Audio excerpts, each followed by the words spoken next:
Hey, what's up, guys? Lucas Burnley here with my co host TJ Schwartz.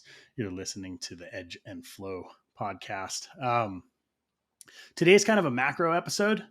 We wanted to take a look at some of the ideas around being self employed versus having a traditional job.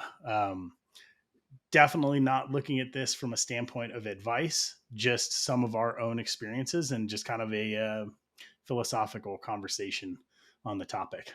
So I'm gonna Yeah, kick it that's over to right. you, TJ. Yeah, this is something we've both kind of lived in, the self-employment side of things for quite a number of years now. And I have to preface this whole conversation with the fact that I actually have such marginal experience with a conventional employment situation. So I can't speak. I would be hesitant to even say that it's like self-employment versus employment because of my lack of knowledge, but maybe I just want to frame it of like this is what self-employment has been like for me, and as an onlooker to not being self-employed, this is what it seems to compare to, I guess. Yeah, that's fair. Mhm. I probably have a little longer working history. I started working really young, so like my first Mhm. job, I think I was 12 or 13 years old. Mhm. I cleaned slip castings for Potter. Mhm. Um, and yeah, I always kind of worked, right? So I Mhm. cleaned up construction sites. I started doing that maybe actually earlier, like 12. Mhm. Um, and just like working for friends' businesses and contractors and stuff like that. Left home at 16, went through welding school and started working in the welding industry, Mhm. and did that for a few years. And then, I mean, really for me, I started making knives like super actively, probably when I was about 20 or 21. I maintained a bartending job and knife making until I was 28 years old. Mhm. So it was Nice. always like a hand in hand kind of scenario. Right. Yeah, it's for me it was basically my only knowledge of true employment was really summers, basically freshman through senior year of high school, and then college, and I was immediately going towards knives immediately after that. So my experience is condensed to summer employment full time in high school. And so that That's that's why crazy. my experience in speaking on that is weak, I would say. But I guess my knowledge is strong in the self employment side, which is the case that I'd like to make, I guess, today. Well, and ultimately, I think you and I both have um, the tendency to probably look at what we're doing through a lens of functionality Hmm. in terms of does being self employed provide the same resources as having a more traditional career path, Right. Right. right? So obviously there's like being self-employed can mean different things to different people. To me, I mean, it essentially means that I have the security of a traditional job. So I need to have health insurance. I need to have life insurance. I need to be able to provide for retirement for Maddie and myself. I need to be able to provide for school for my kids, right? Hmm. So in that, Right. like there's actually a lot of aspects where I've created a more traditional work environment for myself. It's just, kind of self-directed. Yeah. And I think what you're touching on in some ways is I think there's a view sometimes looking on a self employed picture from the outside that it's like this complete freedom of going any direction at any time. And like there's no need for organization, there's no need for structure. You always hear it compared like there's the 9 to 5 versus the self employment. But I kind of contest that model of like the 9 to 5 versus the self employment because I think I think to thrive in self-employment, there is a need for a strong sense of organization. And in reality, like what I've done is borrowed a lot from the typical job model, which I think is what you're touching on. And Mm-hmm. there's a reason in a lot of ways that industry and business works that way. And I think to be so rebellious that you won't adopt any of that is kind of risky. And I think a philosophy that my dad uses that he's mentioned a lot is like even creativity thrives in an organized environment, and I think it's counterintuitive, but things get just so much more efficient, and even like I said, the things that are more free flowing, like creativity, are fostered in organization. Yeah, I would agree. Well, I always like that idea that like in a way like inspiration is for amateurs. The rest of us just go to work. I forget Hmm. who said that, but that as a concept, I don't fully agree with it, right? Hmm. Um, but I do think there's a lot of value in just the general train of thought of like it's about consistency. Yeah, absolutely. I also think too with the way that the just different industries have kind of moved. I don't even know if 9 to 5, if you're in like our age group or younger, is even a thing really if you're in a career where you're like trying to either make a name for yourself or a place for yourself in a company. I would guess a lot of people are working way more hours Hmm. Yeah, than or that. You know what I different mean? hours. Different Yeah. hours. There's some kind of hustle going on. And you always hear like people um say things about being self-employed, where it's like, oh yeah, like 7 days a week, like, or 100-hour weeks, and there's truth to that, right? Hmm. Hmm. What the difference is some of it can be by choice. So you're able to a lot of times decide if you want to work harder to get ahead for a specific purpose. There's also an element that initially, like a lot of times, you have to work harder. That's regardless of if you're in a traditional career path or self-employed. Um, I've always looked at it from the standpoint of balance. To me, if I create a system that is flexible and has the ability to provide a certain type of resource, the only value exists if I actually utilize it in that manner. Hmm. Right. So if you Yeah. have the flexibility to like pick your kids up at school or, you know, um, take time away for like a longer vacation or something like that, it only matters if you actually do it. Yeah, I Right. that's a great point. I've had to remind myself of that recently because on the outset of becoming self-employed, it was about freedom. Like that was the whole concept in my head Right. that was a driving factor. And the dream of freedom in self-employment, I think it's easy to forget about that as like I think it's most people's idea of starting out is the freedom, whether that freedom is through money or just the time factor. Right. I've recently had to start reminding myself of like I have built something that's working now, and if I forego the freedom aspect of it on my own accord, then I've squandered it. You know what I mean? Right. It again, I think it comes down to awareness and kind of working in the present for what your needs are at that time Hmm. and moving forward and like Yeah. being able to realize when things shift. Hmm. um yeah, it's a really interesting, like, I think change, like I feel like a lot of people who are in a job that they're not super passionate about, the idea of being self-employed is super attractive. And Hmm. I think a lot of that is just having autonomy, like realizing I will still have to work hard, but I will be working hard on my own accord. Yeah. Um, Yeah. it's, man, I don't know. It's a, it's a pretty loaded question now as like I turned 40 this year. I've got 2 kids. I'm married. When I started, I was single and I was, just a little bit older than a teenager. So the stakes at that point were much lower. And so I grew into the industry and like into self-employment in a really organic way. Hmm.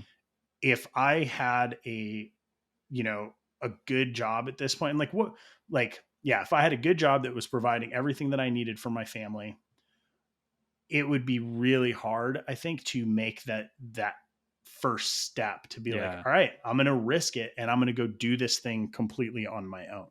Absolutely. Yeah, there's the gambling nature of the self-employment picture is intrinsic to it. You know, Hmm. it's obvious. It's the main thing people think about when they picture the glamour of being self-employed is what it's contrasted to is the gamble You know what I mean? It's like trying to hit a million bucks on a in Do lottery you or feel something. like there's a gamble? Because I have a different perspective on this. Hmm. Do you think it's a gamble being self-employed? I do. I would say I do. I can't say that I've thought about it really philosophically, but it does feel like it to me. Yeah. What is your number one fear? Number one fear, I would say, n- it used to be it was a lot less of a gamble. I now too also have two kids and a wife and whatnot. And to me, the gambling nature of it is that there's gonna be slowdowns. There's gonna be like somewhat hard times in self employment. I mean, in any field or any kind of work that you do, there's going to be. But I think you can have some pretty low lows in self employment that if they're too frequent or too intense and they affect your life in bigger ways, like your family life, that's the gamble. Is that like, are you going to be able to avoid the low lows enough to where it was worth it at the end of Right. it? Does that make sense? An So extended it's low. it's not really a gamble of like, are you going to go bankrupt and be homeless? It's not like an Right. extreme example. That would be an extreme example. I don't know that I don't know that I foresee that being possible from a Yeah. gambling sense. It's just that, am I going to have to give more to my business to keep it afloat in certain times than I think is a good idea?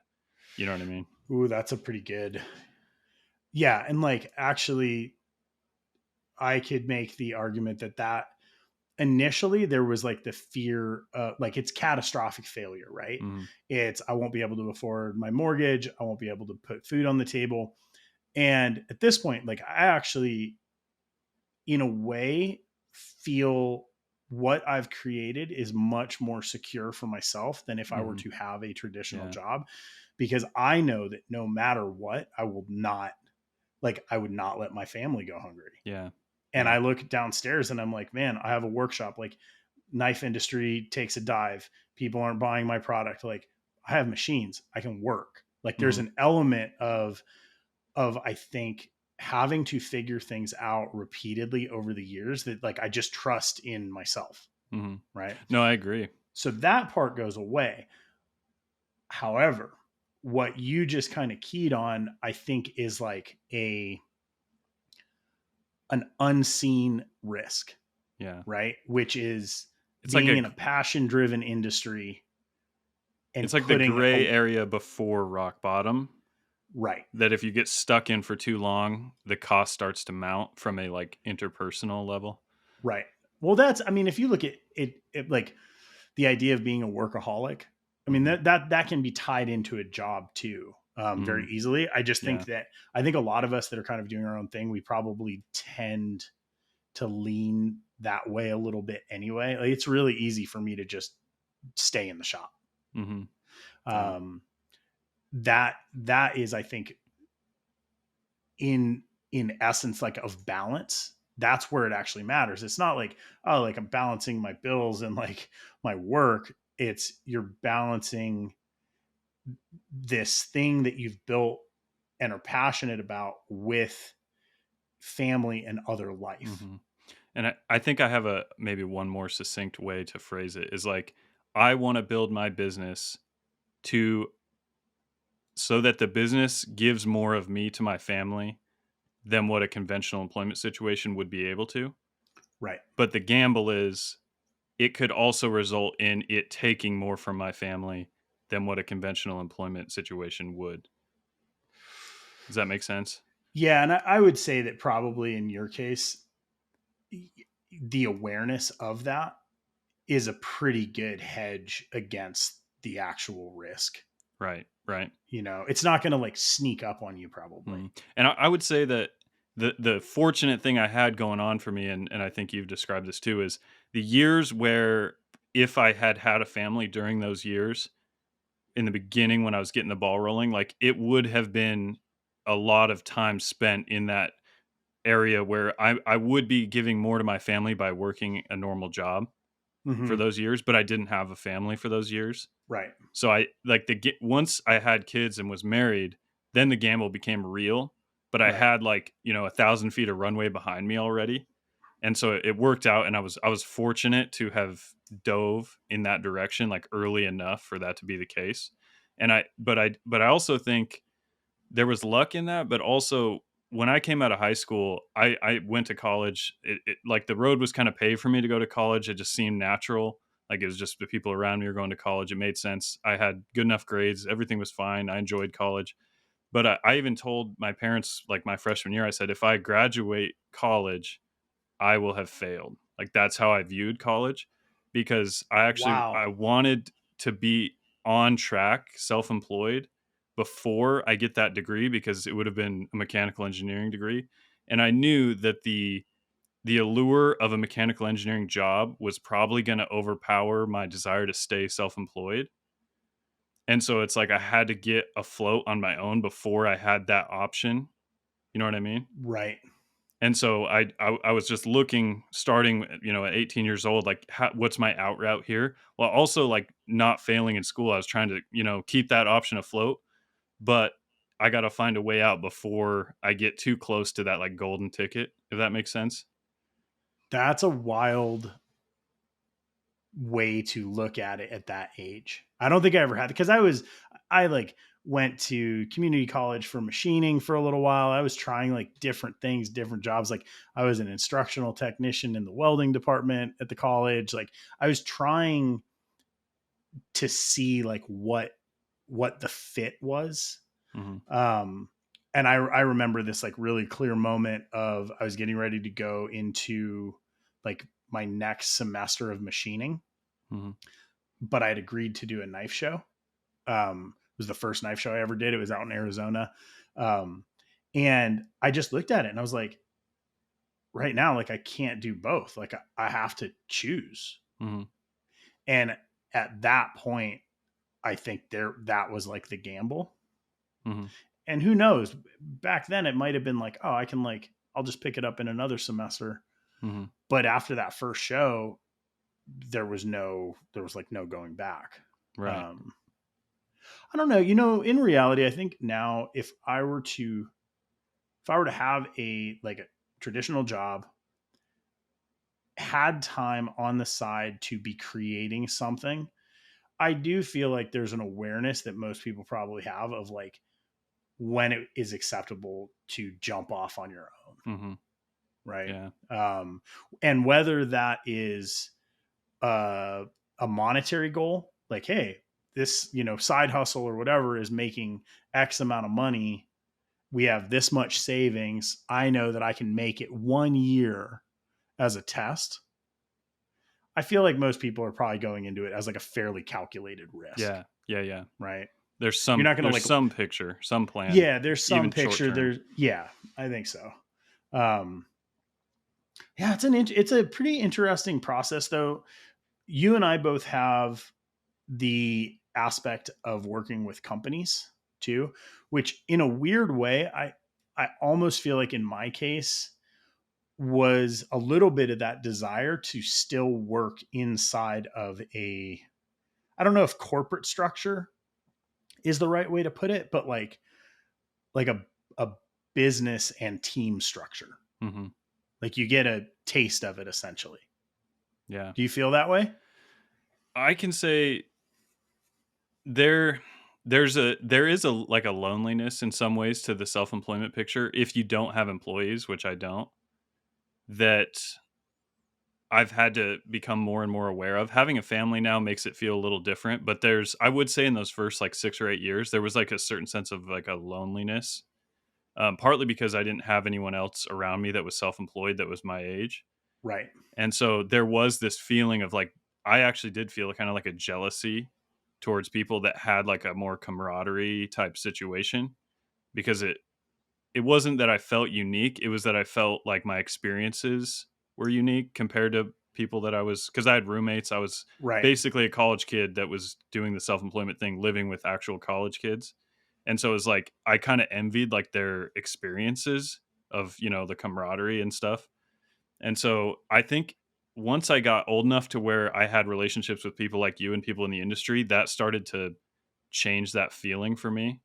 And so it Right. only took a certain amount of years before I did find camaraderie in being self employed.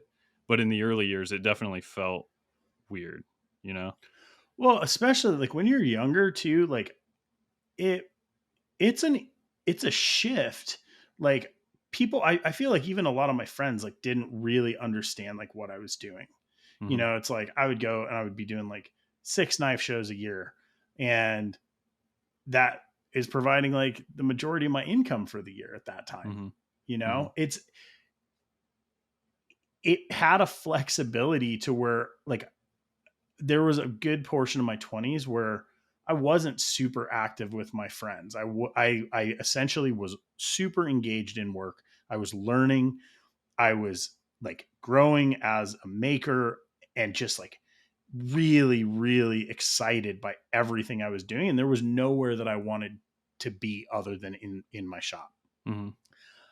When I was probably 28, I realized that I had, in a way, created like a separation between me and people that I cared about Mhm. because of the way that I worked. And I made a rule for myself where I was like, I'm not going to basically say no to any invitation to like go out with people. Yeah.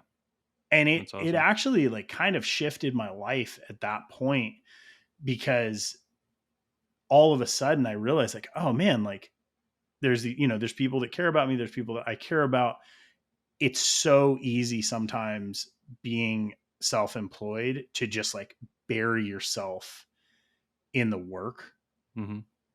without taking into account like everything else going on around you. Right. Um, and we have a long timeline, ideally, right? Yeah. So Yeah. that one thing that I've noticed for myself is that over the years, like my attachments to making knives and like making in general have changed. Mhm. And so at this point in my life, like I really do try to have like a more holistic approach to it. And I realize like there's an obsessive quality that can exist, but you also have to like be very aware of it. Yeah. Yeah, no, it's interesting though for me because there were I have to contrast like some of my early years to yours because I didn't have a shop when I first started. I was Mm-hmm. like living in an apartment with college kids, like just 3 bedroom apartment or 4 bedroom house. And it's just each bedroom is rented out by, one of my other college friends. And maybe there was a period of time where I did have a garage and I had a little bit going on out there. But a lot of what I was doing was like the original plan when I dropped out of school was that I was going to film educational DVDs, and so that was actually the float that got me out of college, was that the knife thing I knew wasn't going to pay off for a few years. And so to get out in time, I had to come out with like a stopgap. And so Mm-hmm. that was, I'm going to film experts in their trade, craftsmen, knife makers like yourself, my dad, who's a leather worker, and sell the DVDs and pay royalties to these makers. Mm-hmm. And that is going to, and the idea was that that would buy me time because it wasn't like I was going to be in the shop, toiling. It was like it would allow me to make some money to pay the bills, but like buy me time to exist otherwise and be creative and explore designing knives and such.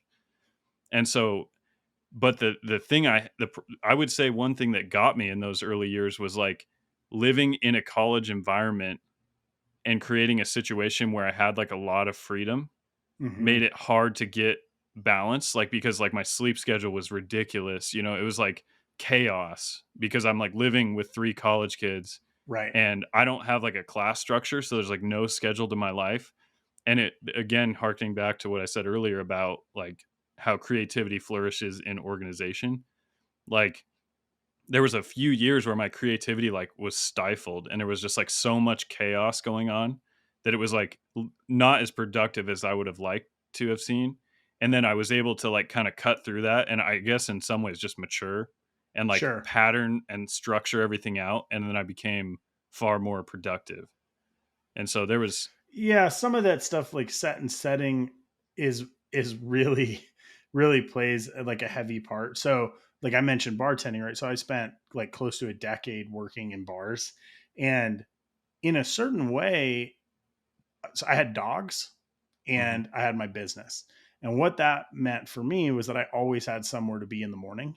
mhm, Um, and it quieted the noise of the industry for me. yeah, Like, I mean, flat out, like, kept me out of a lot of trouble. Um, it's like dog needs breakfast. I need to go to work. yeah, yeah, it's hard to do like environmentally when you have something else going on around you. It takes a lot of discipline, I think, to Mhm. be able to focus on something that like the people around you are not focused on.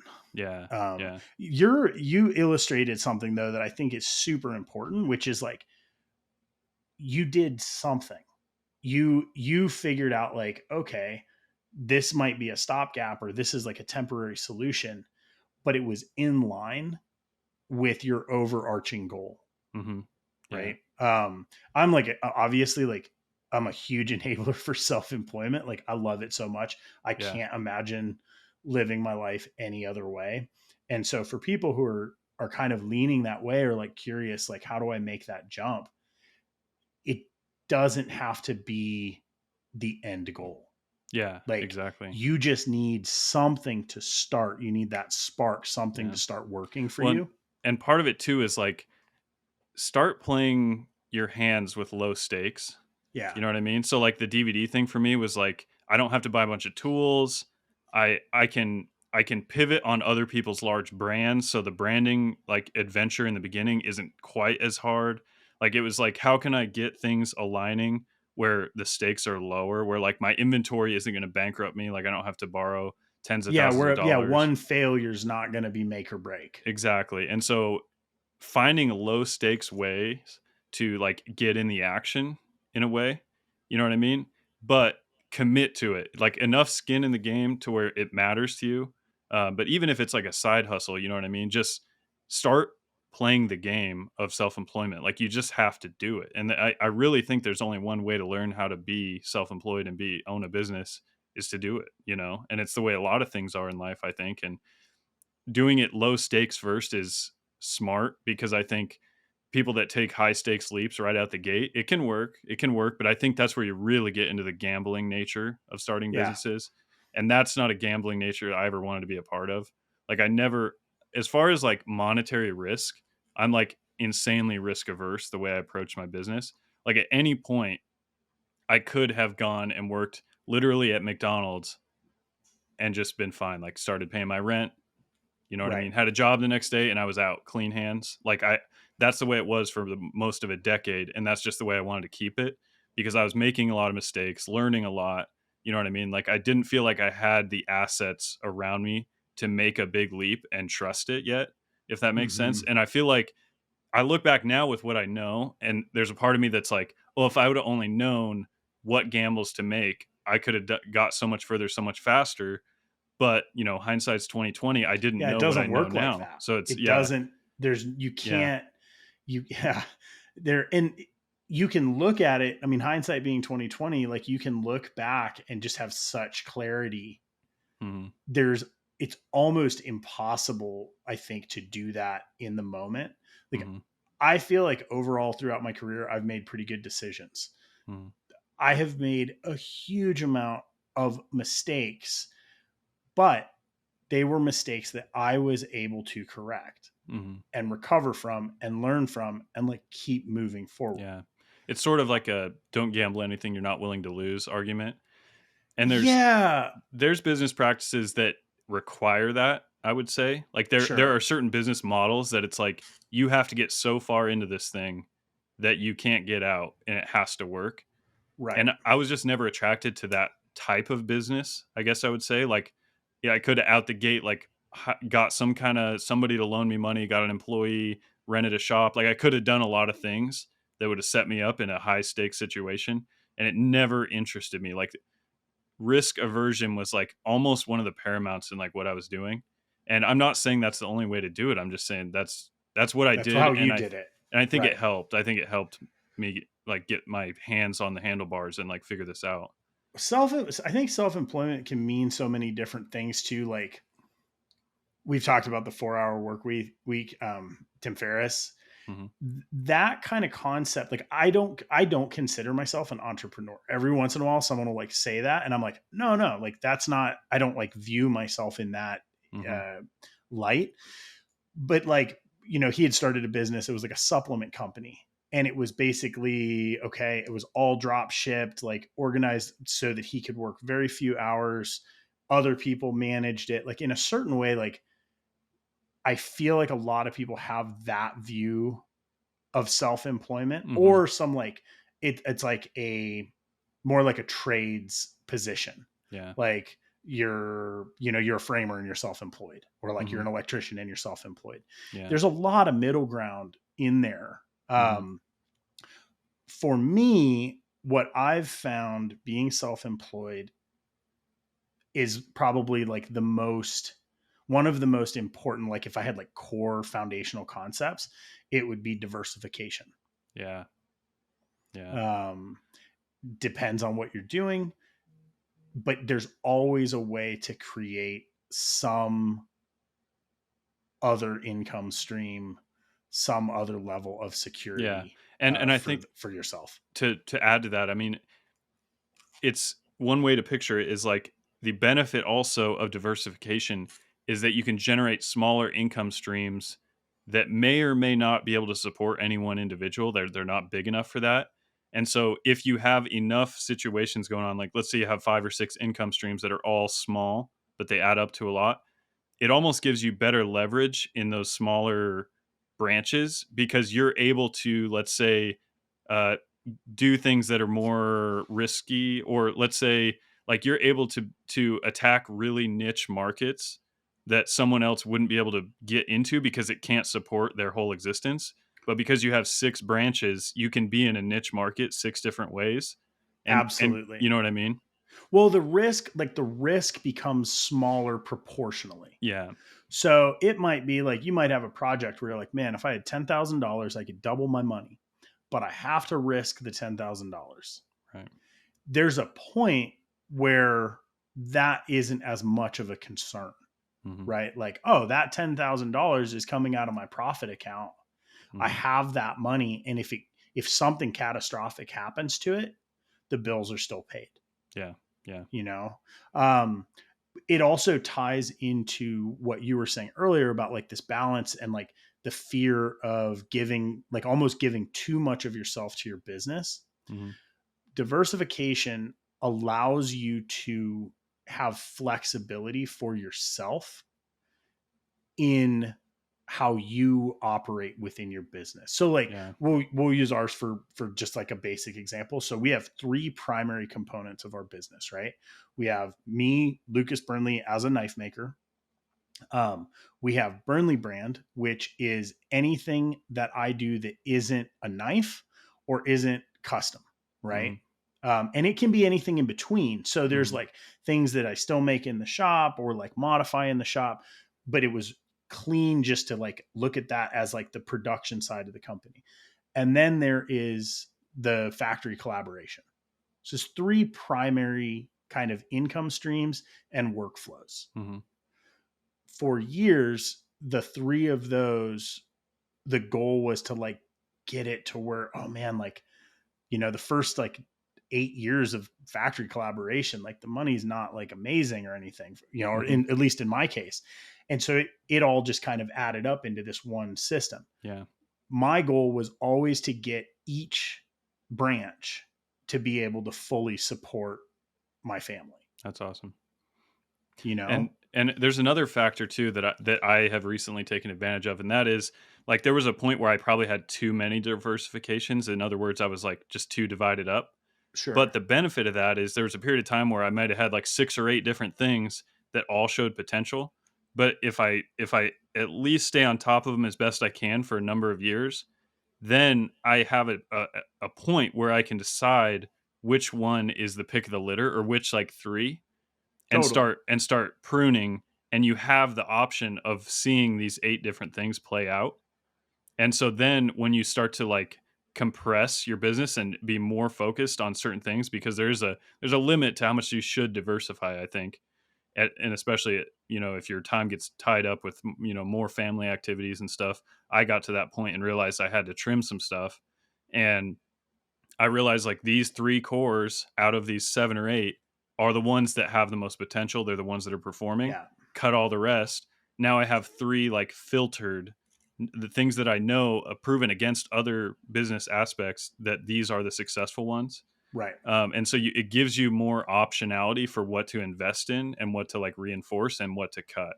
You know, you get a Yeah. lay of the land. I would getting spread thin, like I would probably say that that's for me, that's been one of like the biggest risks. Like I just get Hmm. super excited about projects and Yeah, same. ideas and Become a it yes man at some yeah, point. becoming a yes man, even if it's only a yes man to myself, like I can Hmm. talk myself into anything, Hmm. right? Hmm.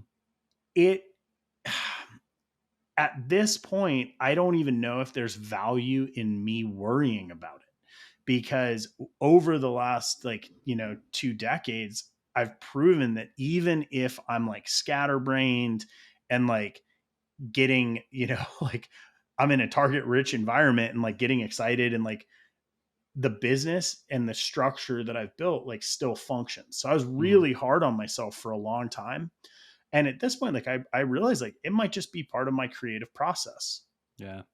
and Yeah. being able to have that ebb and flow I think is one of the main benefits of being self-employed is like as an employer of myself, right? Like it's my job to try to understand how I work best. Yeah.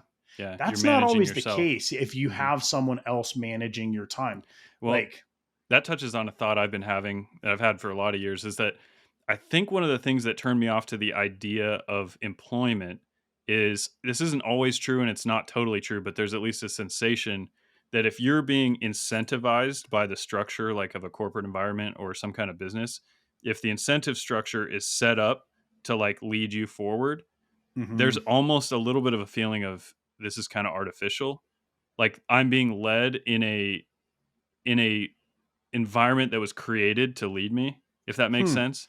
yeah, yeah, it Whereas if does.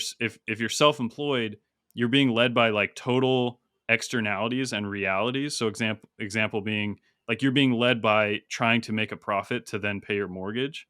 Right. Whereas in Super an direct. environment where there's layers above you or maybe managers above you, like you're being led in a more filtered way, I guess.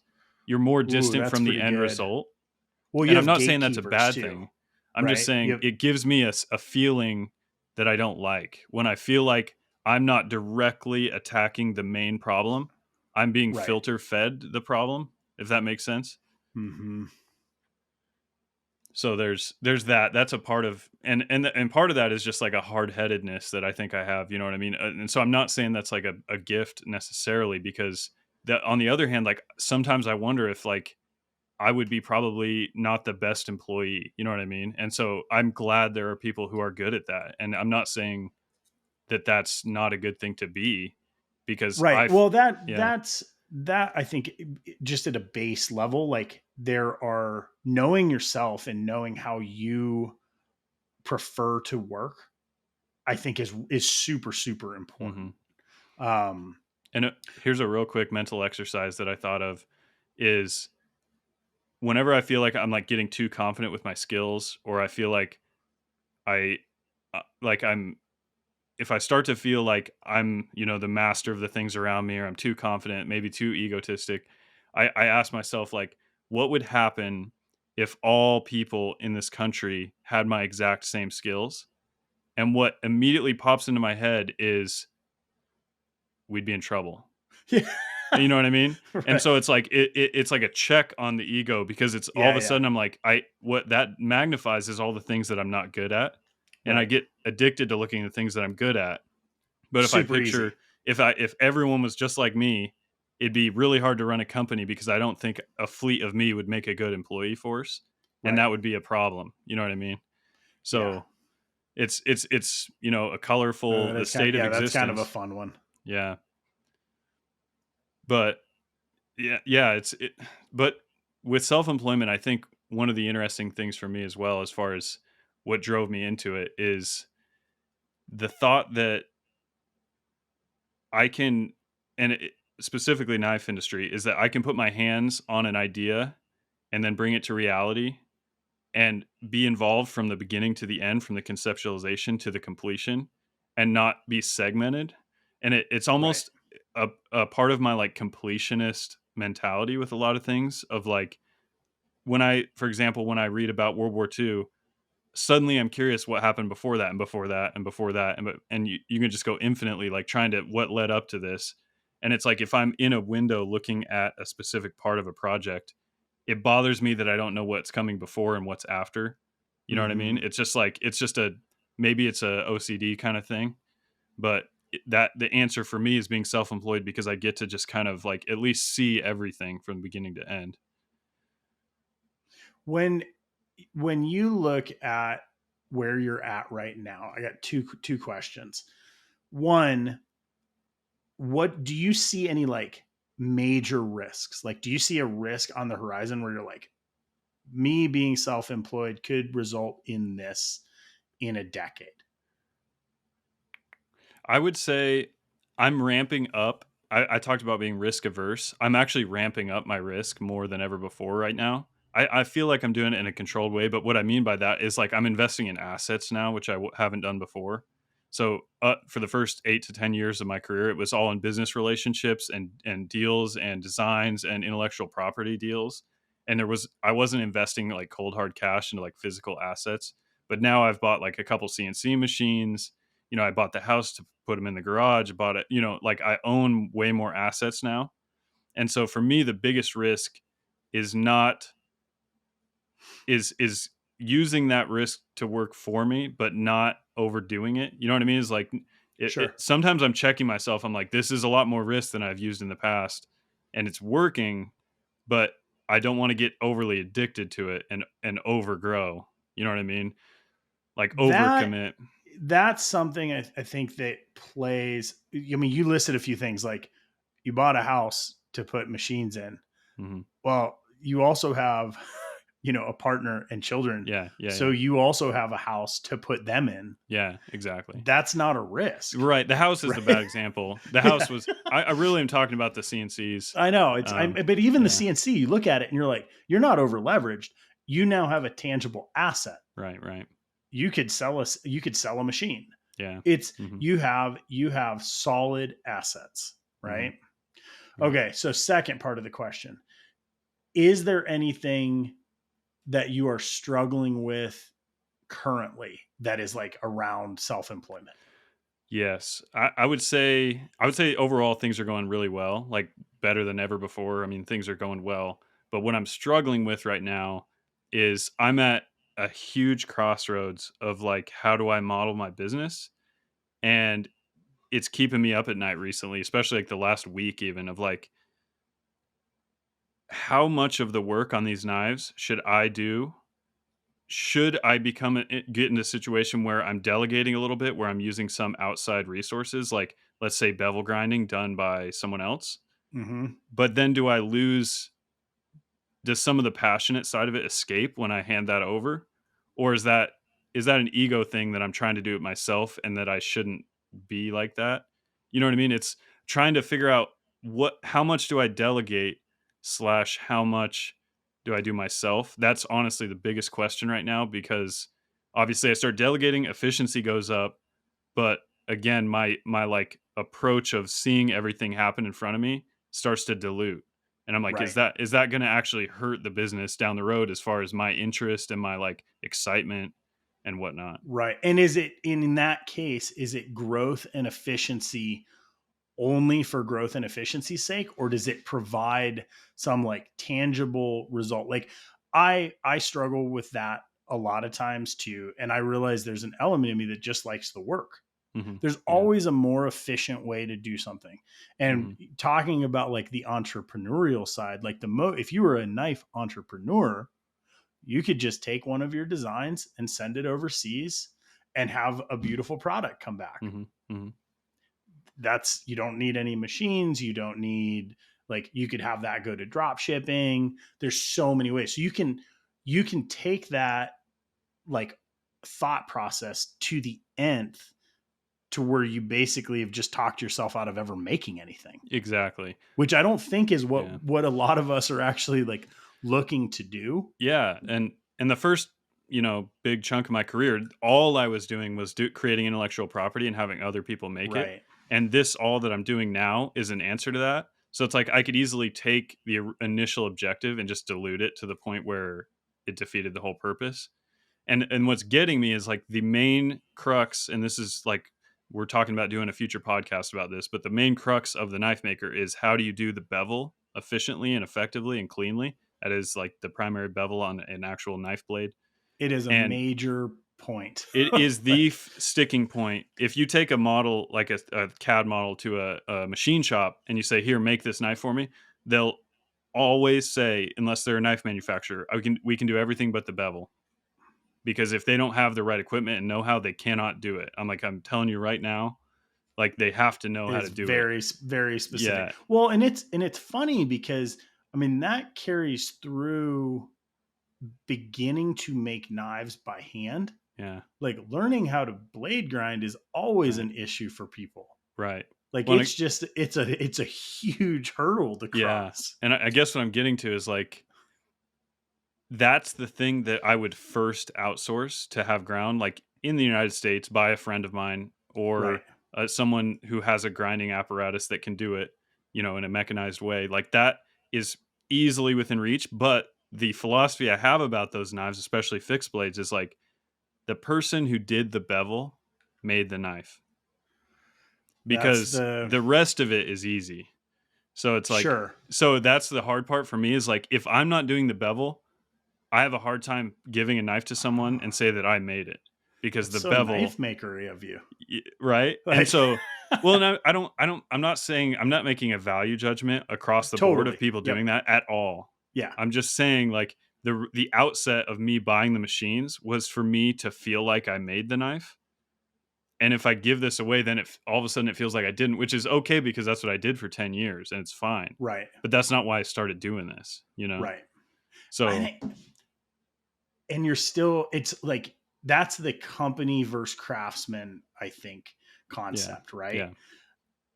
If you can look at it and be like, my company made this thing, and what your company is still just you, Hmm. but you're outsourcing a process that is either happening in numbers that you could not maintain yourself or because you realize it's not how you want to spend your time. So, like, for instance, with blade grinding, right? It might be like if you go to one of the CNC blade grinders, you're probably a 200 piece minimum. Hmm. Yeah. Okay. Well, if you're running 200 knives and you're hand grinding knives, 200 is a real number, Yeah. Yeah. right? Obviously different ways to do it, but like that's kind of that start point. If you're doing Mhm. 500, if you want to do a run of 1,000 knives, you're looking at some type of automated Yeah. grinding. Well, and That's company work. Like, right, and that touches on the question you had is like, what's my struggle? And that yeah, is, do I just work myself up to like what's the maximum I can do in house and with myself and maybe an assistant or one employee? Like, do I get to that and then from there just get improve efficiency but maintain that same general amount of work input? Or do I start to delegate and start growing? And that's right now is the impasse. Is like, do I give that like special moment of the one that did the bevel up for the bigger picture or not? And it's a philosophical almost question for me, and it that's why it is. kind of keeps me up at night. I think it's probably one of the more common questions as a maker. Hmm. What, like, not to give advice, but like just as like a thought exercise, what I would say is not to run to your max capacity in any way. It's to figure out like, okay, out of, say you're doing the overland, what amount of resource do you want that to provide for you on a monthly basis? Hmm. Okay.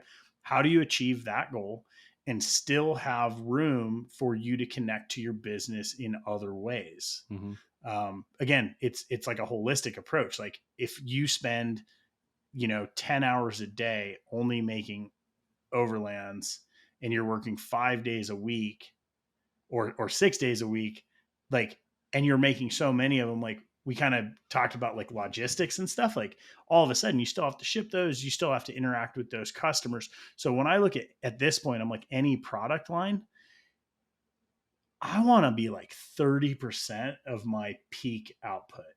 Hmm.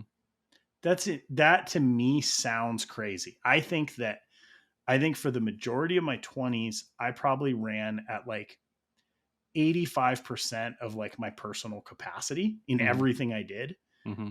And I was just lucky that I never like crashed and burned. Hmm.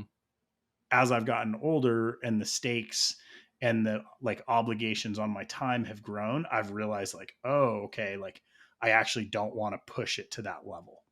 Right.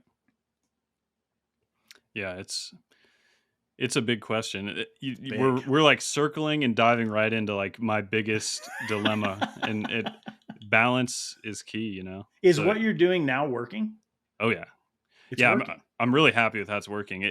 It's the question is I'm like bumping into the upper limit of productivity, and it's like, do I focus on efficiency to improve, or do I start to delegate? It's like the two paths.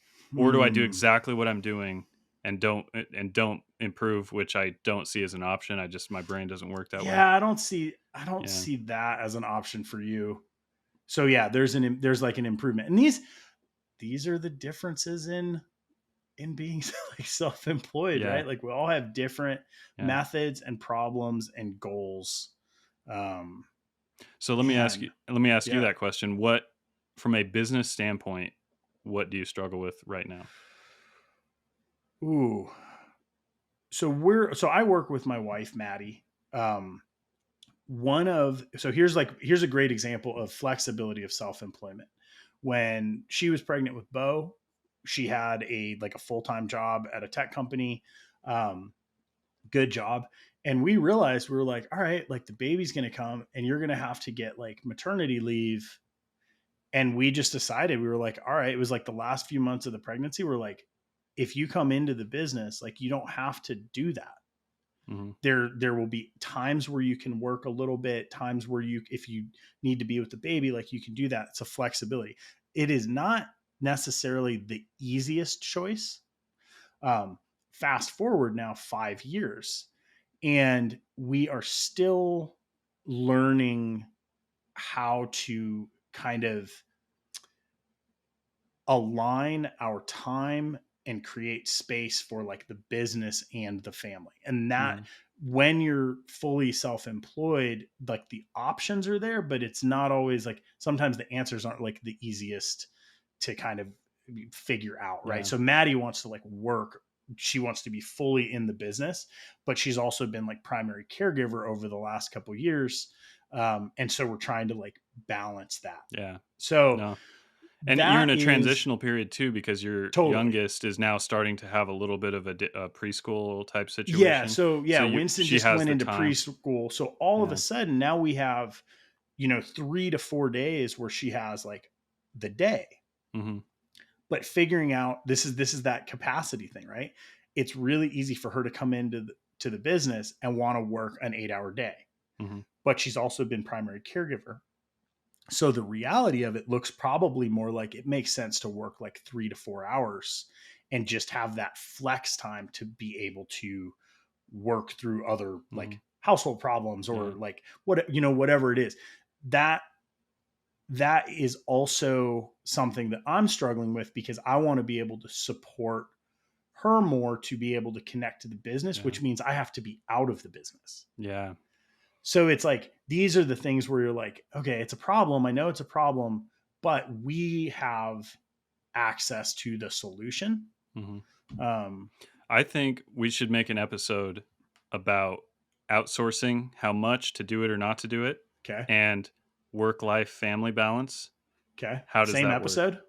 I think two different episodes. Two different I was just thinking episodes. both of our answers I feel like are Yeah, yeah, just a big piece of meat. Like wait, yeah. I just want to talk to you more about that. And That's a fun yeah, one. yeah. And then on a more personal level, like what I'm struggling around with the business in a certain way is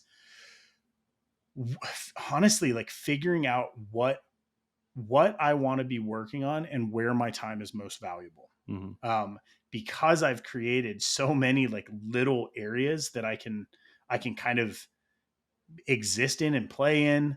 Hmm. Sometimes it's really hard to not just like go down a rabbit It's hole. like that pruning we talked about earlier. It's the Yeah. pruning. Hmm. And I've got a bunch of projects that I like doing. Mhm. but with it just being me in the shop, man, it's like I struggle with how to manage my time Yeah. at this point. I've tried all kinds of different things. Like, okay, first 4 hours of the day are only the shop that's physically making things. I've tried to batch my CNC work. I've tried to go into the shop and do like 2 hours of design work out of the gate. Like, and I've been trying to do these things since I was in my 20s. Mhm. Um, I'm a little bit ADD. Organization is not like my strongest skill set, but I'm constantly trying to like kind of work at Yeah. it. Yeah. You couple that with just the desire of a maker, like there's knives I want to make. Well, how Mhm. does that fit into the context of a business? Yeah. Right. Well, we had this conversation at Blade Show, sitting in the hotel room. I remember we had this came up talking about this pruning thing of, Mm-hmm. you mentioned target rich environment. This is what I'm dealing with. This is what I'm dabbling in. This is what I'm fully entrenched in. These are the things I'm doing on a daily basis. And you get the feeling that you're being like torn. You're Right. just getting like you just overexpanded, just getting stretched. And as soon as you have that sensation, I think a lot of people they want to create a list of things that they are going to focus on. Like, okay, oh, these are the three things that are the most important. And I think that's somewhat productive, but I think the most productive way to approach that like pruning process is make a list of the things you're going to stop doing unequivocally. This is the list of items that I am finished with. Absence And then of utility. automatically you're going to have more time to do the rest of the things.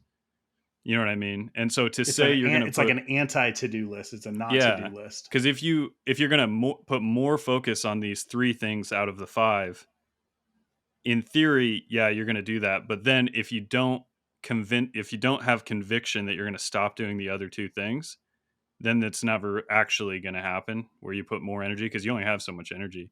But if you tell yourself, I'm forcefully stopping, like I'm making the phone call, I'm sending the email, I'm hanging up the whatever for these other Right. 2 things, like I am doing that right now, then it's automatic. The other 3 get more attention. Man, it's so hard.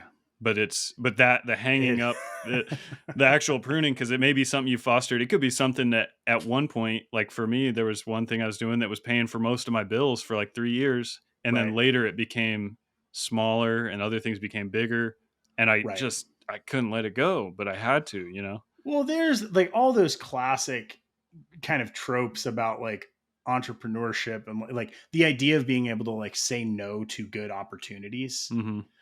I was really focused on that for a long time. And like, I'm grateful at this point that I have the opportunities I do and that I can realize when some of them aren't a good fit. Yeah, Um, yes, but later is a thing that Maddie and I do a lot. Like, yeah, this is something that I really want to do, but not right now. yeah, no Um, doubt. Well, that's actually like one of the like so pitfalls of self-employment is that just like you are able to look at some of the ways that you work and really tailor it to yourself, you also have to be completely honest with yourself that there are yeah, things that you may not be good at all. yeah, and Um, another kind of anti statement is like simply don't lie to yourself. right, right, It's like that. Everyone talks about don't lie to people, right? right. Like a cardinal sin, don't lie. It's like, but you don't really hear it said very much of like stop lying to yourself Yeah, because it's like I'll catch myself in that of like, well, if I just do this, and it's like, no, that's not true. yeah. Like You know it's not stop, going to work. stop Yeah, that, yeah. And so there's some of that going on of like, I'm not good at this. I'm right, not going to be. This isn't going to grow to be one of my primary aspects of my business. It's not what I'm good at. right. Stop. You know what I mean? Unless, and this is this caveat for me, right? Like, I like to let the efficient things be efficient. Hmm. A lot for me, like a lot of times when I'm working, I don't want to have to think about efficiency. Hmm. I want to enjoy what I'm working on. Right. And this is me at like a developmental, creative kind of stage of work. Right. But your question about like when to outsource, I think that that actually plays a big part in like knowing how to shore up your own weaknesses. So the first person that I ever considered like an employee and they weren't an employee was I hired an accountant. Mhm. because I was not good at doing my taxes. It stressed me out. And I realized that, like, I mean, this was in my 20s. I'm like, my accountant at $90 an hour was way cheaper than me at, like, I don't know, $15 an hour doing the same job trying to figure it out. Yeah. Thrashing her out. So I think that like the idea of surrounding yourself with people that are, smarter than you or have different skill sets than you, Mhm. Mhm. super, super valuable. And just realizing like when to reach out for help. Yeah. And like where to look for it. So you could do that on a manufacturing side. You could say, hey, you know what? I'm efficient at doing 75% of the knife, but I can't efficiently heat treat in the shop at the numbers I'm doing, and I can't efficiently grind. I'm Yeah. going to outsource those two processes. It's exactly the same as being like, man, I need help with my accounting. It's no Yeah. different. Yeah. Although the only difference I would say, again, harking back to the bevel, is like it'd be like being in accounting office and outsourcing your accounting work. You know, it's like it feels so. It may be me that feels it specifically, but like I want to call myself a knife maker. Maybe it's Right. an insecurity of spending 8 years in the industry, not really being able to call myself a knife maker. That's like if I start making knives and a year later I start outsourcing the bevels, it's like, Right. well, I'm not a knife maker now. You know what I mean? I And man, I like I'm sure I would catch shit for this, but like to me, I've just never worried about it. Right. Like I make knives and I make knives how I want to make yeah, knives. If I want to send something out for grinding, do it. Like there's a skill set involved. Like we all want to be talented and like capable craftspeople, hmm, right? We also have to look at the fact that if running a business and feeding your family is like part of that goal, hmm, to me it's transparency. yeah, Like that is the critical yeah, element of being a maker. Like absolutely, that doesn't mean like, oh, you have a trade secret or a process that you do. It doesn't mean like you need to tell everyone exactly how you do some technique. But it just, like, I look at it, I'm like, why we call Burnley brand production was because there was so much like mist around the term mid tech, hmm, and people were like using this term different. I was like, well, why do I need to use that term if like a lot of it is actually just production? And like, yeah. why can't my It brand can say production? It doesn't reflect yeah. on me as a maker. It almost got to the point where it was like any knife over $300 was a mid tech. It You know, still kind of floats in that, yeah, right? yeah, It wasn't the original concept as like Ken Onion coined it. yeah, You yeah, know, I think I do think that it plays like your comment about an accounting office. The irony of that is that they are doing that, right? hmm, Because if you go to an accounting firm and you're like dealing with, you know, someone up high, a partner or something, you're probably at some point going to get passed to one of their assistants. hmm, yeah, There's a point in your craft, in your career, where you are actually valuable enough to outsource, hmm, regardless of what that task is. right, no doubt. So we're kind of also poking around. This is a topic that I mentioned before we went on, but it was like something I wanted to bring up. So the idea of feeding a family, taking care of your household, paying bills. If I think one of the things that I discovered early on was like I looked at kind of what I could make in a normal job environment. I'm just going to throw a number out there. Like let's say in my head I was like, well, if I went and got like a normal job early on, like maybe I could go find a way to make 40 grand a year or something like that. Well, there was a fallacy I think I had early on where I thought I should find a way to make that 40 grand or whatever self-employed.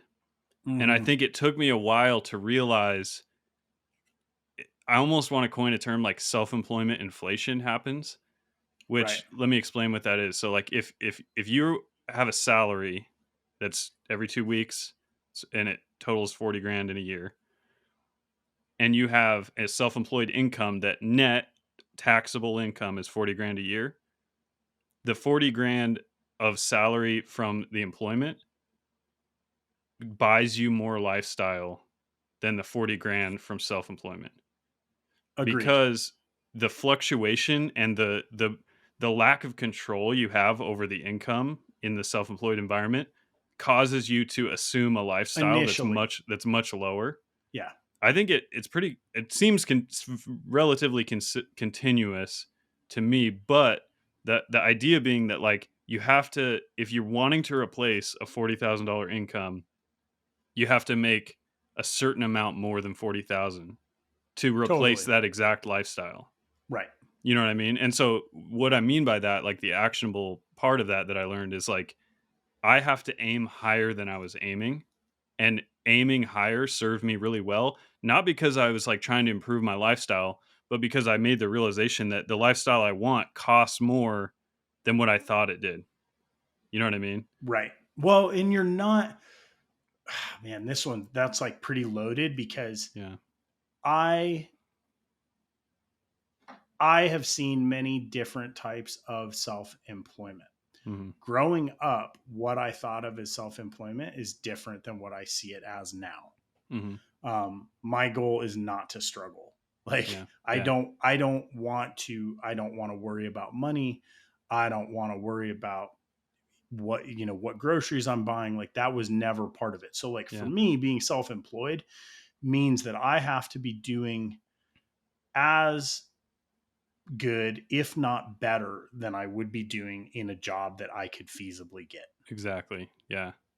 No, I've felt that. And There's no, at a point you're not like even in the knife industry, like you don't have, there's not like an industry pay scale that yeah. you're gonna like hit, and then you're just, hey, that's like what you make as this job. Yeah. Yeah. It's not gonna happen. Yeah. I think I think looking forward, my general rule of thumb is, it's got to be, this is, I'm pulling this out of thin air, but, like, I feel like self-employment inflation is like 25ish%. I made that number up for the most part, but that's what it feels like to me, of like, if I if I'm comparing being self-employed making 100,000 to being employed making 100,000, just throwing a nice round number out there, they're not equal.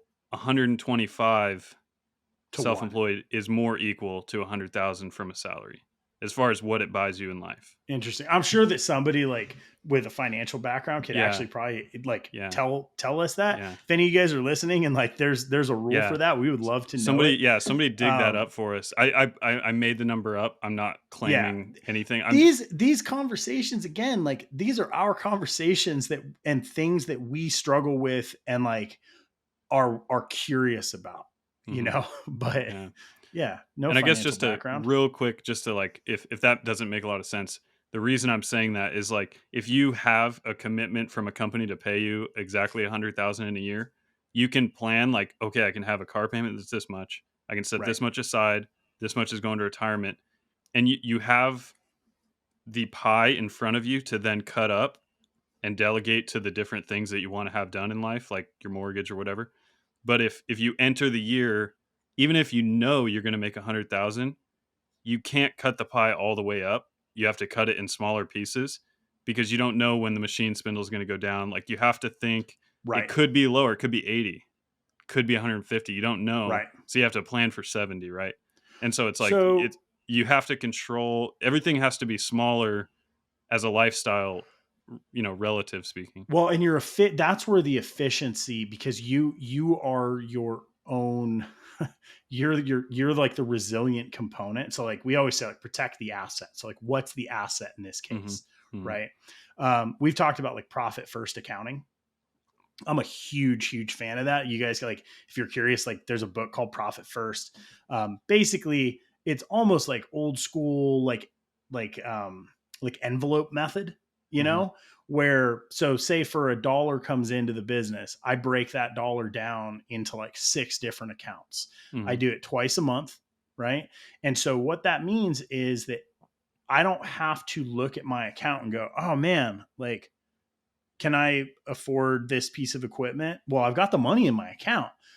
That money doesn't actually show the real picture. So it's like our money comes in and it gets broken down into this idea of profit first. So there's a small percentage that just goes straight into a profit account. Mhm. Okay.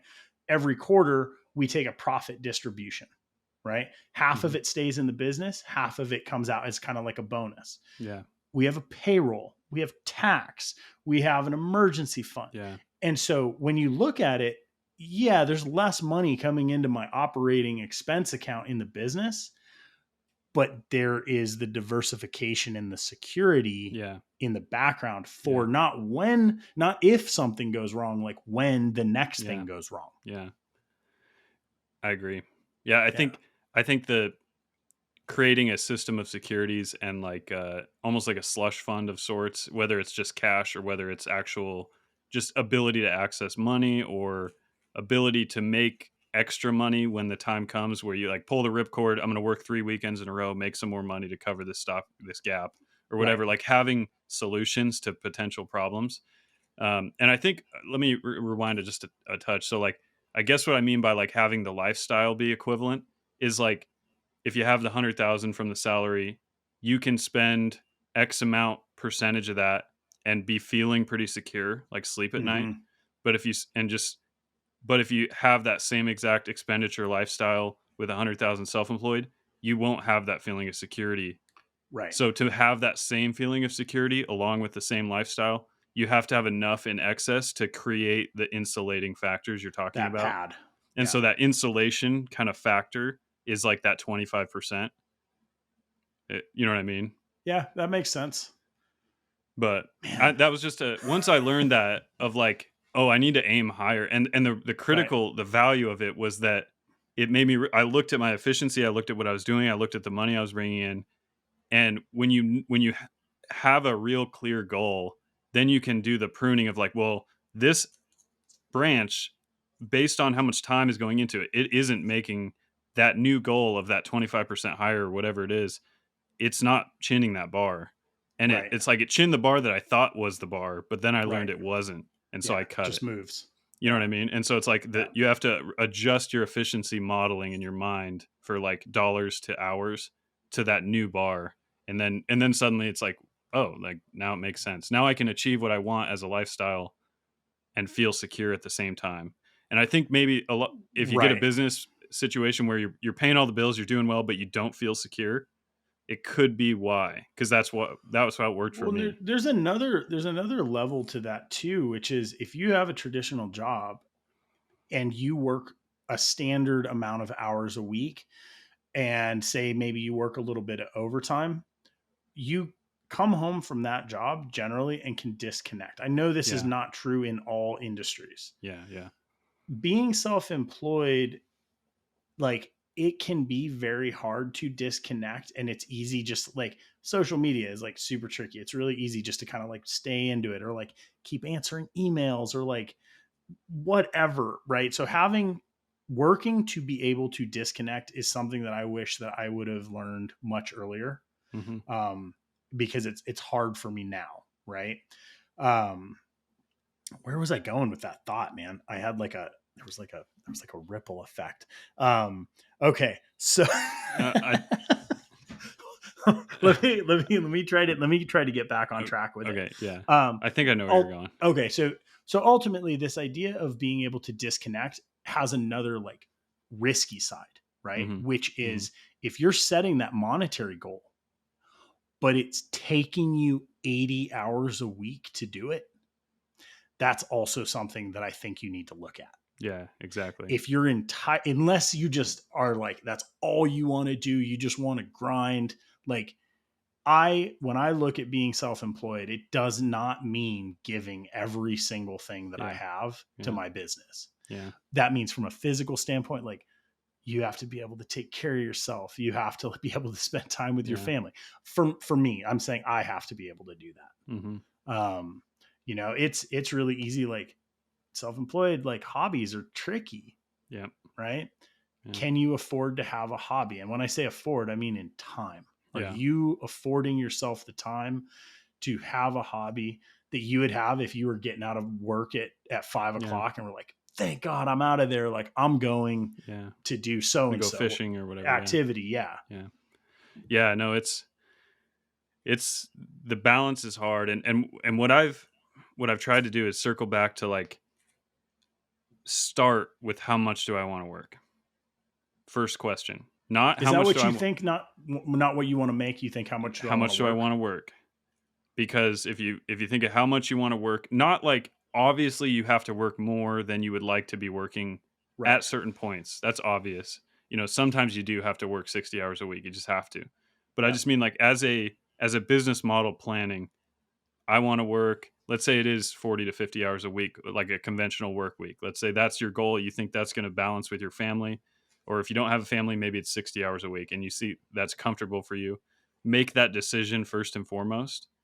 And then say, what actions are going to meet this 100, like take the amount you want to make to have the lifestyle you want, Hmm. multiply it by 125%. So that's the new bar, that high bar. What kind of work has to happen in those 45 hours to hit that 125% mark? And then you start to back into it of like, if I'm doing freelance CAD work, this is what the hourly rate has to be. If I'm doing making knives, this is how many I would have to make. So can I make it? Do I have the efficiency to make that many in those 45 hours to make that amount of money? Hmm. If you say no, you got to think of it. You got to think about something, because you can't just say I'll tack on 10 more hours every week and I'll get there. You have to Right. start with the hours, and then that's where you get your pricing model. That's where you get, can I afford to sell them to retailers as opposed to direct to customer? Does that force me to tack 10 more hours on? You know what I mean? And it's like, if the hours are the main foundational units, not the dollars, then you force the dollars to apply to those hours It's actually, I really like that. We always say like time's the only asset you can't yeah. replace.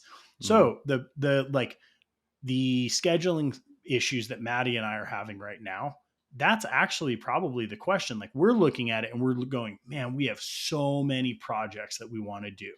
And Mhm. she's like thinking about all of these different elements of the business that she's been missing.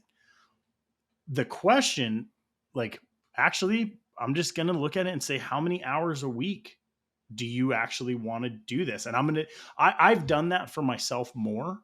Mhm. I like, for one, like right now we're trying to work 4 days a week, right?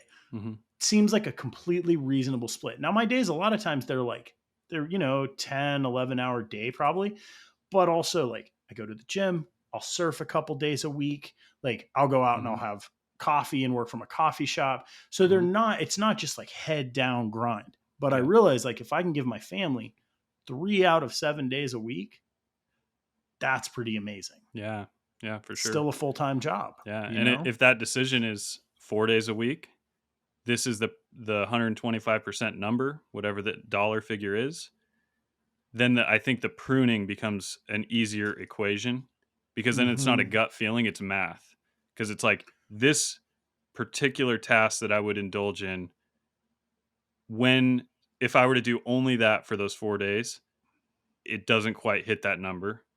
It's gone. Right.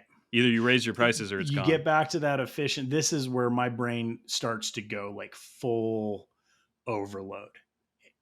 All of a sudden, you're into that idea of like, well, if I just send a design out and I have it produced for my brand, like I'm done.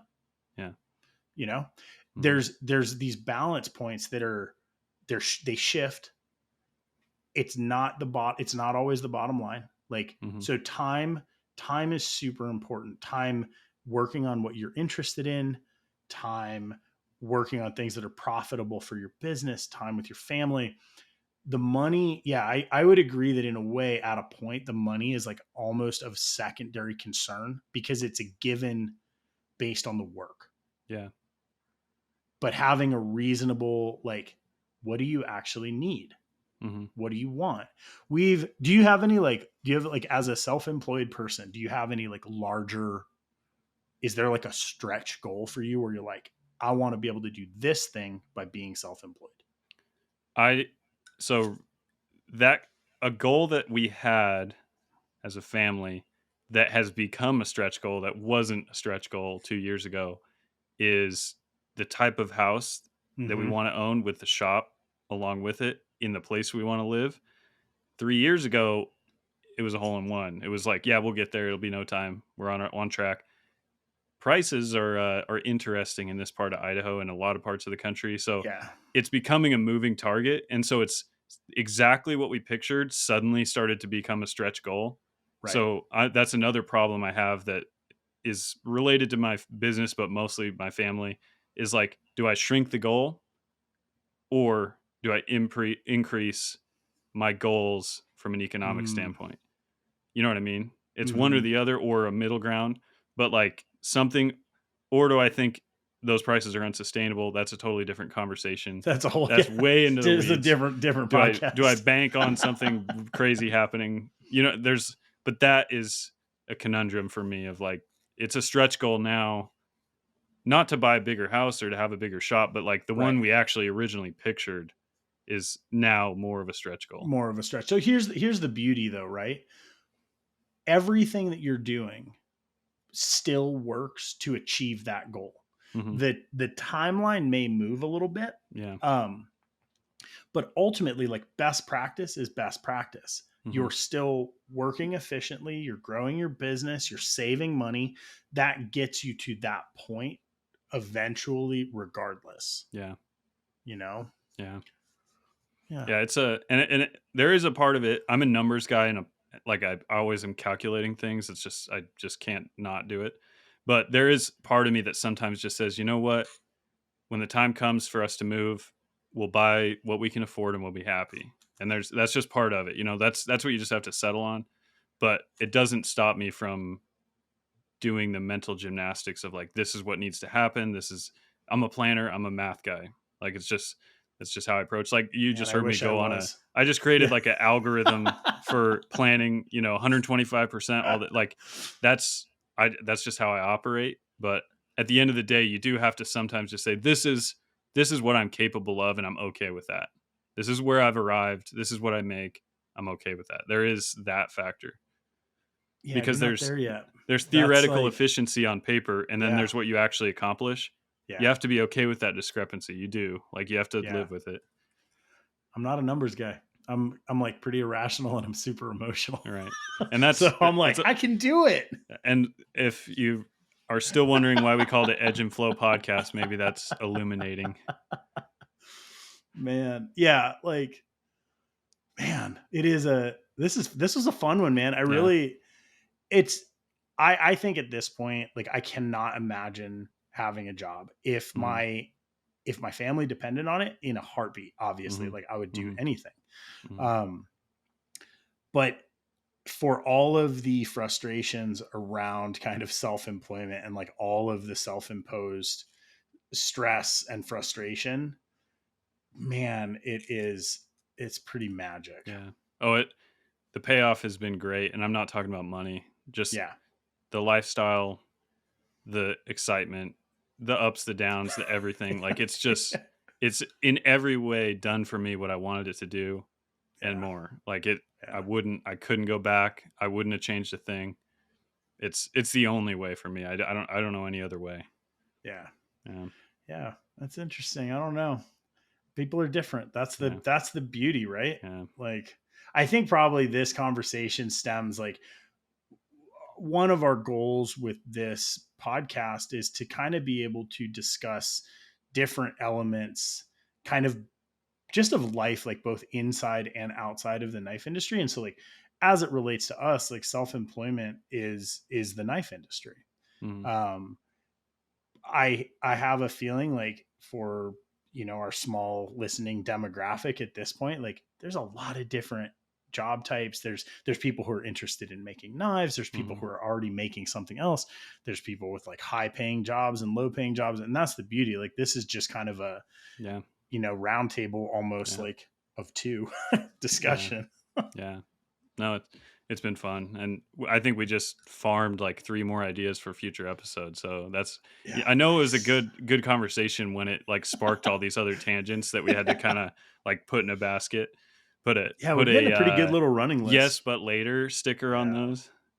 Yes, but Yeah. later. Well, that was a good one, man. I All right, appreciate it. man. Nice catching up. Hey guys, Yeah. thank you for listening. Hopefully you enjoyed that. Let Yeah. us know if you have any Yeah. questions. Yeah. Post some comments, some questions anywhere, and we'll try to answer. All Appreciate right, you guys. appreciate y'all.